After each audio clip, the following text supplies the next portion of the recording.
नमस्कार दोस्तों, आप एक शापित और चमत्कारिक बच्चे की कहानी सुन रहे हैं।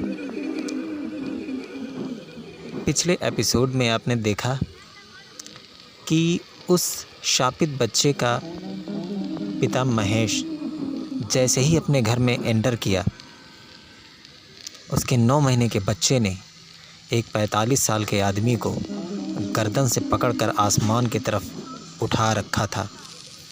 ये देखकर उसके माँ बाप और सारे लोग भौचक्के रह गए। सब डर चुके थे उसकी ये हरकत देखकर, क्योंकि एक 9 महीने का बच्चा इतना ताकतवर आखिर कैसे हो सकता है। पर महेश ज़्यादा शौक नहीं था, क्योंकि अभी अभी वो उस तांत्रिक से मिलकर आया था, जिस तांत्रिक के ज़रिए वो बच्चा पैदा हुआ था।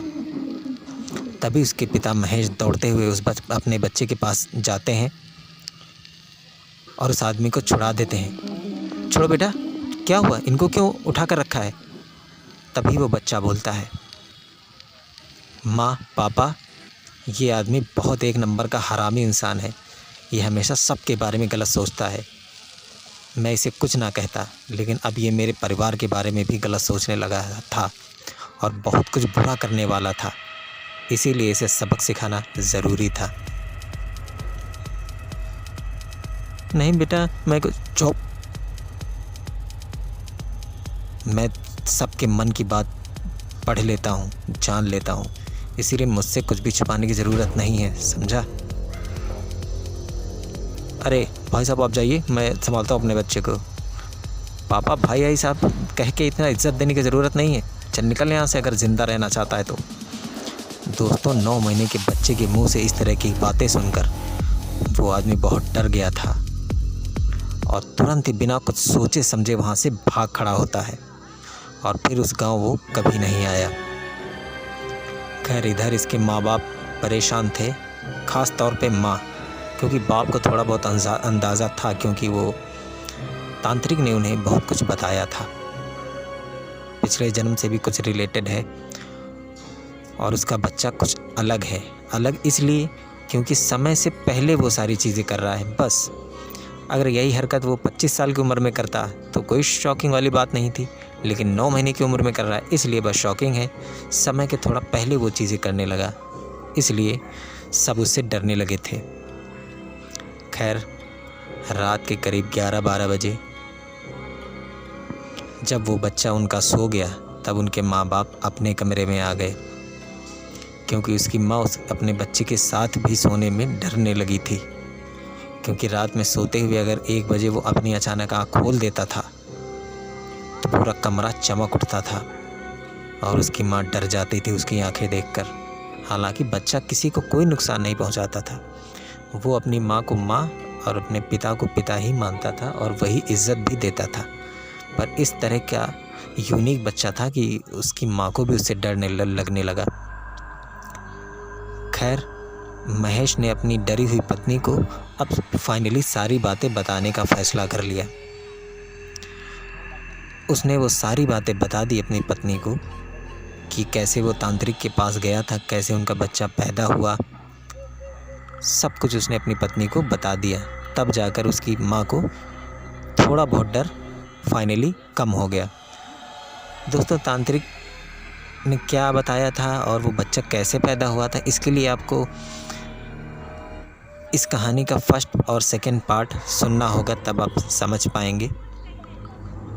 खैर, उसके माँ बाप वहीं पर सो गए।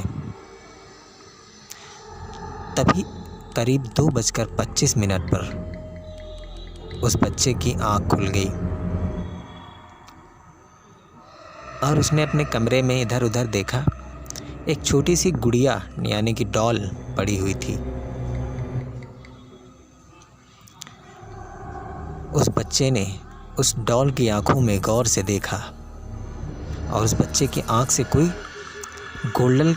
गोल्डन कलर की रोशनी निकलने लगी और उस डॉल की आंखों में जाकर वो रोशनी समा गई।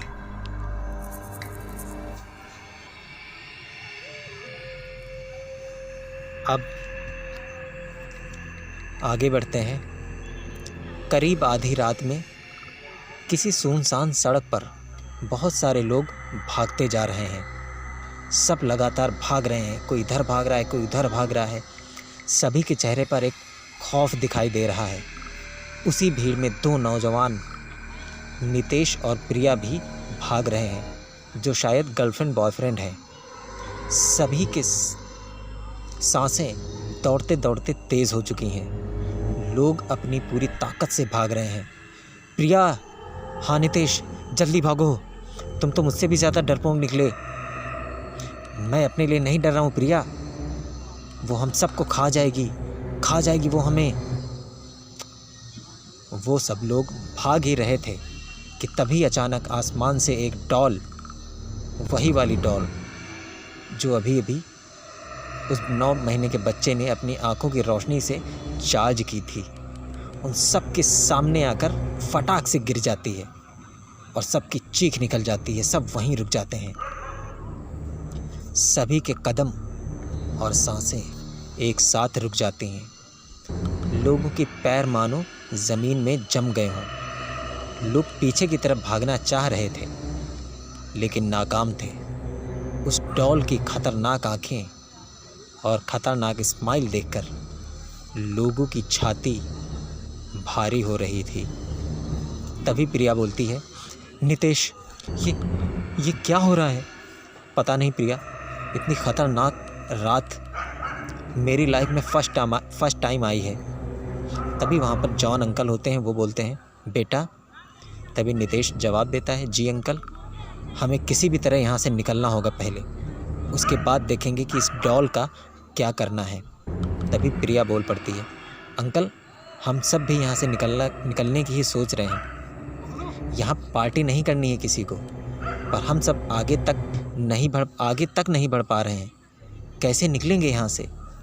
तभी जॉन अंकल बोलते हैं, बेटा, इस डॉल को यहाँ से दूर हटाना पड़ेगा, तब शायद हम आगे बढ़ पाएँ। तुम्हारे पास वो लकड़ी पड़ी है ना, उसे उठाओ। तभी नितेश बोलता है, उससे क्या होगा अंकल? उस लकड़ी से उस डॉल को रास्ते से हटाने की कोशिश करो। I think you are right John uncle. Nitesh वो लकड़ी उठाने की कोशिश करता है। वो लकड़ी थोड़ा दूर है, इसीलिए जल्दी नितेश का हाथ उस लकड़ी तक नहीं पहुंचता। सभी लोग इसी उम्मीद में खुश हैं कि इस लकड़ी की वजह से उनकी जान बच पाएगी उस भयंकर डरावनी रात से। खैर, नितेश फाइनली बहुत कोशिश करने के बाद सड़क के किनारे पड़ी दूर उस लकड़ी को उठा लेता है और सब लोग बहुत खुश हो जाते हैं। तभी प्रिया बोलती है, वेल डन बेबी। तभी जॉन अंकल बोलते हैं, अब जल्दी करो बेटा, बेबी बाद में करना। इस लकड़ी से ज़ोर से उस डॉल को मारो ताकि वो डॉल दूर जंगल में के अंदर जाकर गिरे। ठीक है अंकल। दोस्तों, नितेश उस लकड़ी से उस डॉल को जैसे ही मारता है, वैसे ही वो लकड़ी और नितेश उस डॉल से ही चिपक जाते हैं। नितेश ज़ोर ज़ोर से चीखने लगता है। प्रिया भी अब पहले से ज़्यादा डर चुकी है। अब आगे क्या होगा जानने के लिए सुनिए अगला एपिसोड। और हाँ दोस्तों, अगर इसी तरह की कहानियाँ लगातार सुनने का आपको शौक़ है तो इस चैनल को सब्सक्राइब कर लीजिए। मैं आपको निराश नहीं करूँगा। जिस भी तरह की कहानी आप सुनना चाहेंगे, मैं वैसी कहानियाँ आप तक लेकर आऊँगा, क्योंकि मैं खुद एक राइटर हूँ। मैं खुद कहानियाँ लिखता हूँ और खुद ही अपनी आवाज़ में आप लोगों को कहानियाँ सुनाता हूँ। रियल ज़िंदगी से ज़्यादा मेरी कहानियाँ इंस्पायर्ड होती हैं। गूगल से या कहीं से भी किसी बुक को पढ़कर कहीं से कॉपी पेस्ट किया हुआ कंटेंट आपको यहाँ पर नहीं मिलेगा। यहाँ पर आपको फ्रेश कंटेंट मिलेगा।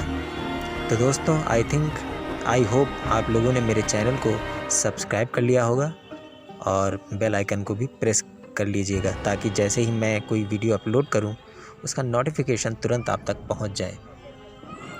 टेक केयर दोस्तों, जल्द मिलते हैं।